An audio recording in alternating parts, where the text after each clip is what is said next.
Chapter 86.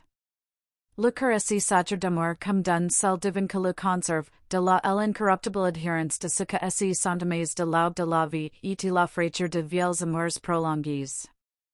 Il existe un embaumement d'amour. C'est de Daphnis et Chloé qui sont faites Philomène et Baucis. Cette violence-là, ressemblance du soir avec l'aurore. Victor Hugo, Lhomka RIT Mrs. Garth, hearing Caleb enter the passage about tea time, opened the parlor door and said, "There you are, Caleb. Have you had your dinner?" Mr. Garth's meals were much subordinated to business. "Oh yes, a good dinner, cold mutton and I don't know what." "Where is Mary?" "In the garden with Letty, I think." "Fred is not come yet?" "No."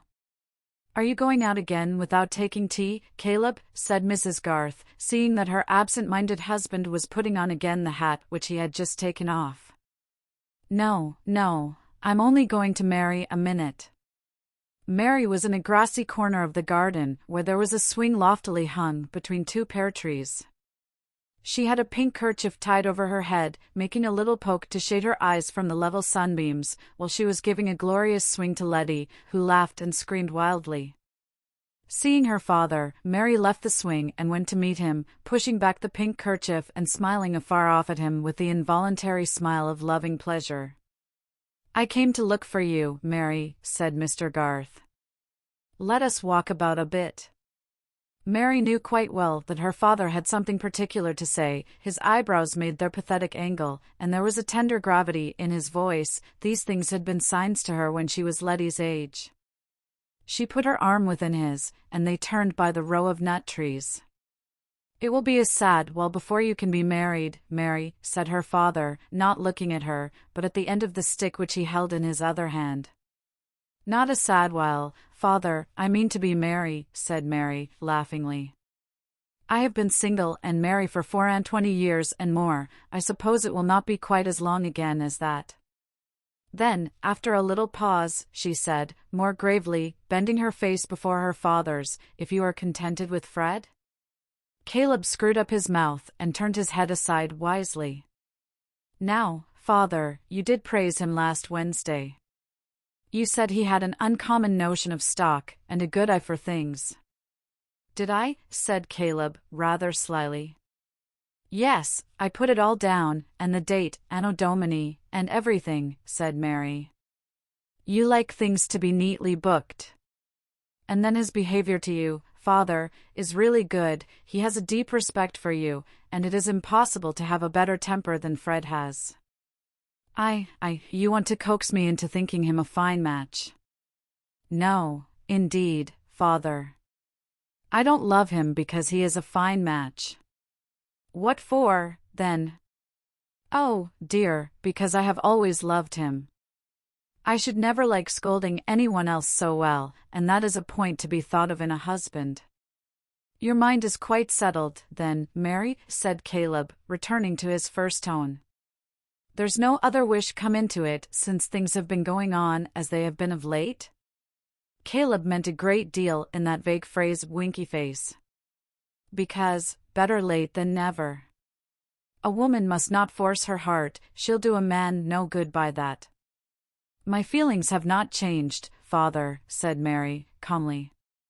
"I shall be constant to Fred as long as he is constant to me. I don't think either of us could spare the other, or like anyone else better, however much we might admire them. It would make too great a difference to us, like seeing all the old places altered, and changing the name for everything. We must wait for each other a long while, but Fred knows that."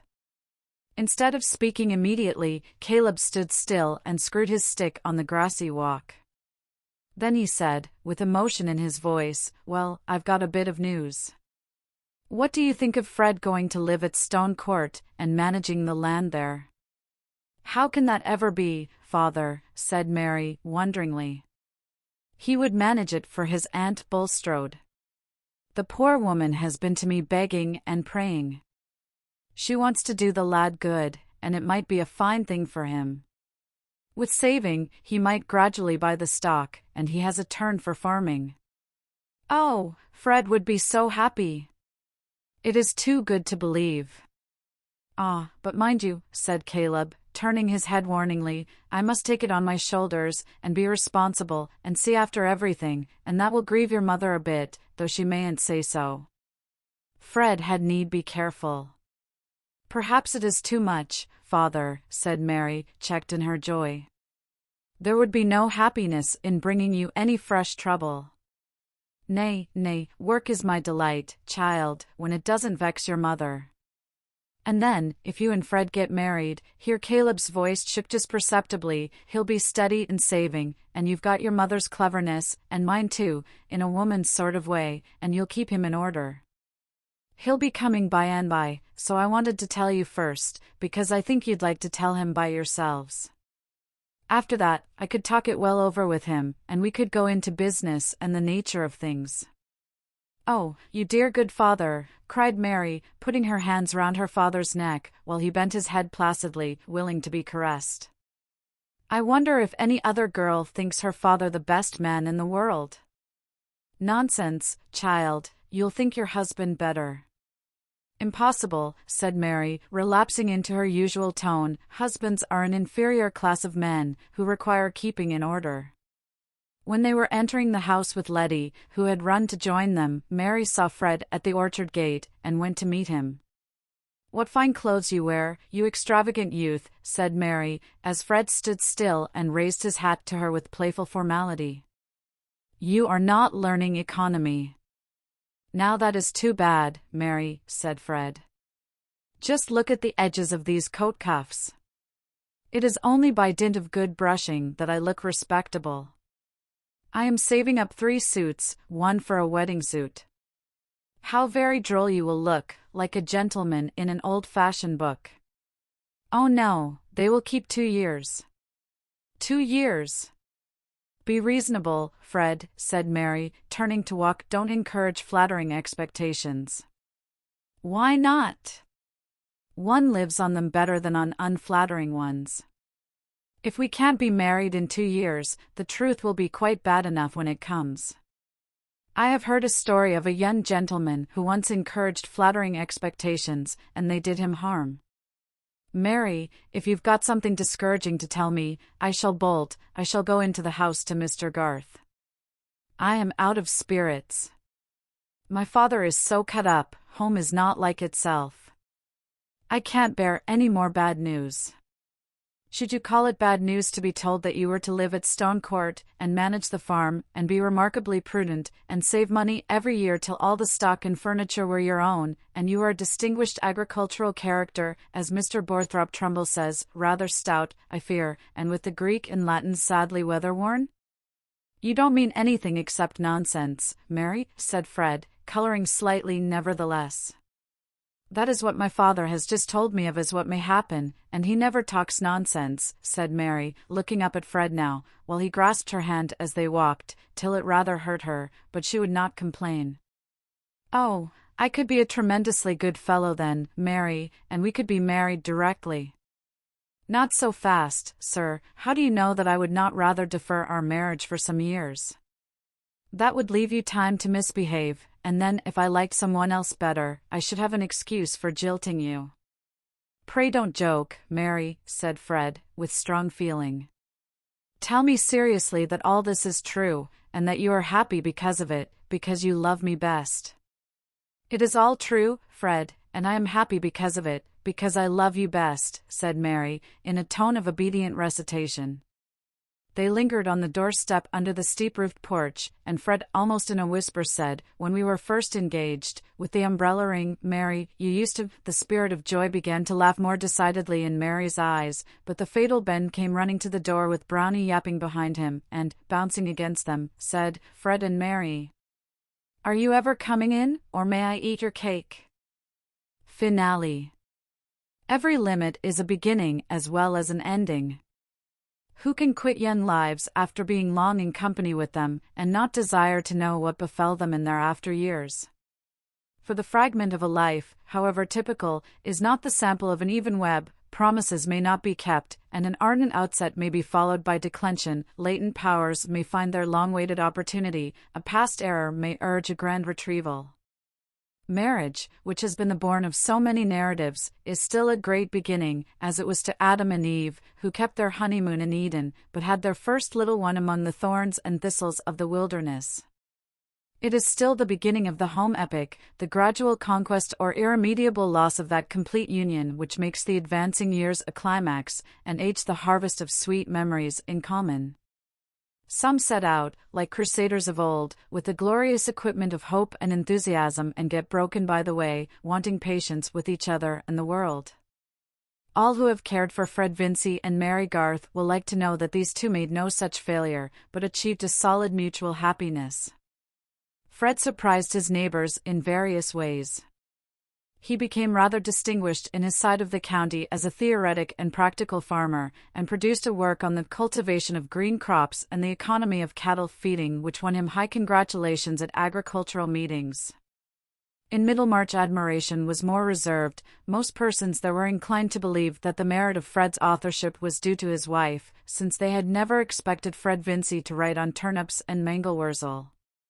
But when Mary wrote a little book for her boys, called Stories of Great Men, taken from Plutarch, and had it printed and published by Grip and Company, Middlemarch, everyone in the town was willing to give the credit of this work to Fred, observing that he had been to the university, where the ancients were studied, and might have been a clergyman if he had chosen. In this way, it was made clear that Middlemarch had never been deceived, and that there was no need to praise anybody for writing a book, since it was always done by somebody else. Moreover, Fred remained unswervingly steady. Some years after his marriage, he told Mary that his happiness was half owing to fair brother, who gave him a strong pull-up at the right moment. I cannot say that he was never again misled by his hopefulness. The yield of crops or the profits of a cattle sale usually fell below his estimate, and he was always prone to believe that he could make money by the purchase of a horse which turned out badly, though this, Mary observed, was of course the fault of the horse, not of Fred's judgment. He kept his love of horsemanship, but he rarely allowed himself a day's hunting, and when he did so, it was remarkable that he submitted to be laughed at for cowardliness at the fences, seeming to see Mary and the boys sitting on the 5-barred gate, or showing their curly heads between hedge and ditch. There were 3 boys. Mary was not discontented that she brought forth men children only, and when Fred wished to have a girl like her, she said, laughingly, that would be too great a trial to your mother. Mrs. Vincy, in her declining years, and in the diminished luster of her housekeeping, was much comforted by her perception that 2 at least of Fred's boys were real Vincys, and did not feature the Garths. But Mary secretly rejoiced that the youngest of the 3 was very much what her father must have been when he wore a round jacket, and showed a marvelous nicety of aim in playing at marbles, or in throwing stones to bring down the mellow pears. Ben and Letty Garth, who were uncle and aunt before they were well in their teens, disputed much as to whether nephews or nieces were more desirable, Ben contending that it was clear girls were good for less than boys, else they would not be always in petticoats, which showed how little they were meant for, whereupon Letty, who argued much from books, got angry in replying that God made coats of skins for both Adam and Eve alike. Also it occurred to her that in the East the men too wore petticoats. But this latter argument, obscuring the majesty of the former, was one too many, for Ben answered contemptuously, the more spoonies they, and immediately appealed to his mother whether boys were not better than girls. Mrs. Garth pronounced that both were alike naughty, but that boys were undoubtedly stronger, could run faster, and throw with more precision to a greater distance. With this oracular sentence Ben was well satisfied, not minding the naughtiness, but Letty took it ill, her feeling of superiority being stronger than her muscles. Fred never became rich. His hopefulness had not led him to expect that, but he gradually saved enough to become owner of the stock and furniture at Stone Court, and the work which Mr. Garth put into his hands carried him in plenty through those bad times which are always present with farmers. Mary, in her matronly days, became as solid in figure as her mother, but, unlike her, gave the boys little formal teaching, so that Mrs. Garth was alarmed lest they should never be well grounded in grammar and geography. Nevertheless, they were found quite forward enough when they went to school, perhaps, because they had liked nothing so well as being with their mother. When Fred was riding home on winter evenings, he had a pleasant vision beforehand of the bright hearth in the wainscoted parlor, and was sorry for other men who could not have Mary for their wife, especially for Mr. Fairbrother. "He was 10 times worthier of you than I was," Fred could now say to her, magnanimously. "To be sure he was," Mary answered, "and for that reason he could do better without me. But you, I shudder to think what you would have been, a curate in debt for horse hire and cambric pocket handkerchiefs." On inquiry, it might possibly be found that Fred and Mary still inhabit Stone Court, that the creeping plants still cast the foam of their blossoms over the fine stone wall into the field where the walnut trees stand in stately row, and that on sunny days the two lovers who were first engaged with the umbrella ring may be seen in white-haired placidity at the open window from which Mary Garth, in the days of old Peter Featherstone, had often been ordered to look out for Mr. Lydgate. Lydgate's hair never became white. He died when he was only 50, leaving his wife and children provided for by a heavy insurance on his life. He had gained an excellent practice, alternating, according to the season, between London and a continental bathing place, having written a treatise on gout, a disease which has a good deal of wealth on its side. His skill was relied on by many paying patients, but he always regarded himself as a failure. He had not done what he once meant to do. His acquaintances thought him enviable to have so charming a wife, and nothing happened to shake their opinion. Rosamond never committed a second compromising indiscretion. She simply continued to be mild in her temper, inflexible in her judgment, disposed to admonish her husband, and able to frustrate him by stratagem. As the years went on, he opposed her less and less, whence Rosamond concluded that he had learned the value of her opinion. On the other hand, she had a more thorough conviction of his talents now that he gained a good income, and instead of the threatened cage in Bride Street provided one all flowers and gilding, fit for the bird of paradise that she resembled. In brief, Lydgate was what is called a successful man. But he died prematurely of diphtheria, and Rosamond afterwards married an elderly and wealthy physician, who took kindly to her 4 children. She made a very pretty show with her daughters, driving out in her carriage, and often spoke of her happiness as a reward. She did not say for what, but probably she meant that it was a reward for her patience with Tertius, whose temper never became faultless, and to the last occasionally let slip a bitter speech, which was more memorable than the signs he made of his repentance. He once called her his basil plant, and when she asked for an explanation, said that basil was a plant which had flourished wonderfully on a murdered man's brains. Rosamond had a placid but strong answer to such speeches. Why then had he chosen her? It was a pity he had not had Mrs. Ladislaw, whom he was always praising and placing above her. And thus the conversation ended with the advantage on Rosamond's side. But it would be unjust not to tell that she never uttered a word in depreciation of Dorothea, keeping in religious remembrance the generosity which had come to her aid in the sharpest crisis of her life. Dorothea herself had no dreams of being praised above other women, feeling that there was always something better which she might have done, if she had only been better and known better. Still, she never repented that she had given up position and fortune to marry Will Ladislaw, and he would have held it the greatest shame as well as sorrow to him if she had repented. They were bound to each other by a love stronger than any impulses which could have marred it. No life would have been possible to Dorothea which was not filled with emotion, and she had now a life filled also with a beneficent activity which she had not the doubtful pains of discovering and marking out for herself.